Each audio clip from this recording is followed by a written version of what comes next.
انہوں نے یہ کہا ہے جی کہ عمران خان کہتا ہے کہ آرمی چیف، اور تم کون ہوتے ہو آرمی چیف کا تقرر کرنے والے؟ تم سے پوچھ کر کیا جائے گا آرمی چیف کا تقرر؟ آرمی چیف کا تقرر پرائم منسٹر کرے گا۔ تو یہ ساری چیزیں ظاہر کرتی ہیں کہ اندر خانے کچھ بڑی گڑبڑ ہے۔ اور اب بیانات آپ دیکھ لیں، خواجہ آصف کا، احسن اقبال کا دیکھ لیں، خرم دستگیر کا دیکھ لیں، مریم نواز کے بیانات دیکھ لیں اٹھا کر، اب واضح طور پر ایک لکیر ہے لندن گروپ نون لیگ کا اور پاکستان میں میاں شہباز شریف کا گروپ، بڑی واضح ایک دراڑ۔ آپ نے ایک اور چیز نوٹ کی ہوگی، مریم نواز صاحبہ سے ان دنوں میں صحافی جو سوال کرتے ہیں حکومت کی کارکردگی کے حوالے سے، بلوں کے حوالے سے، مہنگائی کے حوالے سے، تو وہ یوں ظاہر کرتی ہیں جس طرح ان کا کچھ بھی لینا دینا نہیں ہے اپنے چچا کی حکومت سے، اور وہ کندھے اچکا کر کہتی ہیں کہ مجھے تو علم نہیں ہے، میں ابھی پتہ کر کے بتاؤں گی آپ کو۔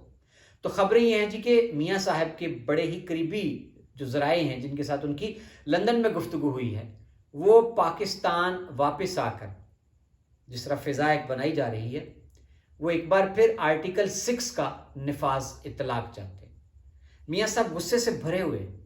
ان کو غصہ کس بات کا ہے؟ غصہ ان کو یہ ہے کہ میری حکومت ختم کی گئی، میرے خلاف جو ہے وہ سازش کی گئی، مجھے نااہل کروایا گیا اور میری شہرت کو ساکھ کو نقصان پہنچایا گیا، اور اس کے ساتھ ساتھ مریم نواز جو میری بیٹی ہے اس کے ساتھ بہیمانہ سلوک کیا گیا۔ اب میاں صاحب کہتے ہیں کہ میرے ساتھ جو کچھ کیا گیا یہ ایک منتخب حکومت کے خلاف سازش ہے، یہ غداری ہے، اور اس غداری اور سازش پر آرٹیکل 6 لگتا ہے۔ اب آپ سمجھ سکتے ہیں کہ انہوں نے اپنے بیانوں میں لندن بیٹھ کر کس کو رگڑا تھا، کس کو مخاطب کر کے کہا تھا کہ آپ ذمہ دار ہیں میری حکومت کو گھر بھیجنے کے، اور مریم نواز صاحبہ بھی پچھلے دنوں سے جو بیانات دے رہی ہیں اور ان کے ماضی کے بیانات، تو یہ سامنے رکھ کر کہا جا سکتا ہے، محسوس کیا جا سکتا ہے کہ میاں صاحب کس پر آرٹیکل 6 لگوانا چاہتے ہیں۔ اور اس سے پہلے انہوں نے جنرل مشرف کے حوالے سے بھی کہا تھا، اور جب وہ دوبارہ حکومت میں آئے تھے تو آتے ہی انہوں نے اس پر کام بھی شروع کر دیا تھا، لیکن اس پر پھر مزاحمت سامنے آئی تھی۔ تو میں نے آپ کو بتا دیا ہے کہ لندن میں فوری طور پر میاں شہباز شریف جو کہ بظاہر ملکہ برطانیہ کی آخری رسومات میں شرکت کے لیے گئے ہیں، لیکن اندر خانے کچھ اور چل رہا ہے، واضح ایک دراڑ ہے سوچ میں۔ میاں صاحب یہ سوچنے پر مجبور ہوئے ہیں کہ مزے تو کر رہے ہیں میاں شہباز شریف، اور مشکل میں میں ہوں، میری بیٹی نے بڑا مشکل وقت دیکھا ہے، تو اب میری واپسی کے لیے کچھ عمل نہیں کیا جا رہا۔ تو اب ناظرین خبر یہ ہے کہ مریم نواز صاحبہ نے جس طرح پاسپورٹ واپس مانگا ہے، اور پاسپورٹ واپس مانگنے کے ساتھ ساتھ جس طرح کوشش ہو رہی ہے کہ ریلیف مل جائے عدالت سے مریم نواز شریف کو، اور اگر ان کو ریلیف ملتا ہے تو لا محالہ اس ریلیف کا فائدہ میاں نواز شریف کو بھی ہو سکتا ہے۔ تو یہ حالات سیاسی میں نے آپ کے سامنے رکھے ہیں کہ لندن میں پریشانی ہے، پی ڈی ایم کی صفوں میں پریشانی ہے، نون لیگ کی صفوں میں پریشانی ہے کہ ہو کیا رہا ہے، عمران خان کے بیک ڈور رابطے کیوں شروع ہو گئے ہیں، اور پھر سے تبدیلی کی ہوا کیوں چل پڑی ہے، اور واضح طور پر اب پی ڈی ایم اور نون لیگ کے بڑوں نے اور ان کے قائدین نے یہ کہنا شروع کر دیا ہے کہ لاڈلا پھر لاڈلا ہے، لاڈلے کا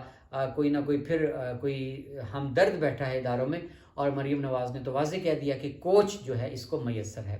تو ان ساری خبروں کے تناظر میں یہ تجزیہ کرنا مشکل نہیں ہے کہ وہ جو اقتدار کی ریت ہے وہ پی ڈی ایم کی مٹھی سے تیزی سے سرکتی جا رہی ہے، اور طے کہیں نہ کہیں ایک بات ہو چکی ہے کہ بالآخر پاکستان کے بحران کا حل آج یا کل، دیر سے یا تاخیر سے، وہ نئے انتخابات ہی میں ہے۔ لیکن نئے انتخابات تک جانے کے لیے کچھ ضروری اقدامات کرنا ضروری ہوں گے، اور وہ ضروری اقدامات ہیں کہ فوری طور پر ملک کے اندر سیاسی استحکام آئے اور معیشت جو ہے اس کو تھوڑا بہت سہارا مل سکے۔ اب دیکھنا یہ ہے کہ اس سوچ کو، اس بہتری کی فضا کو اور اس ماحول کو سبوتاج کس طرح کرتی ہے پی ڈی ایم اور نون لیگ۔ وہ اپنا نیا ایک بیانیہ لا محالہ آنے والے دنوں میں آپ دیکھیں گے کہ وہ اسٹیبلشمنٹ کے خلاف سخت ترین تند و تیز بیانات کا اور ایک نیا محاذ کھولنے کا ہوگا۔ تو دیکھتے رہیے کہ یہ گنبد نیلوفری کیا رنگ بدلتا ہے اور اس سیاسی بحران سے کیا نکلتا ہے۔ بہت شکریہ ناظرین، یہ تھا میرا آج کا خصوصی تجزیہ پاکستان کی موجودہ سیاسی صورتحال کے حوالے سے۔ سلامت رہیے اور اپنی قیمتی رائے دینا مت بھولیے گا۔ اللہ حافظ۔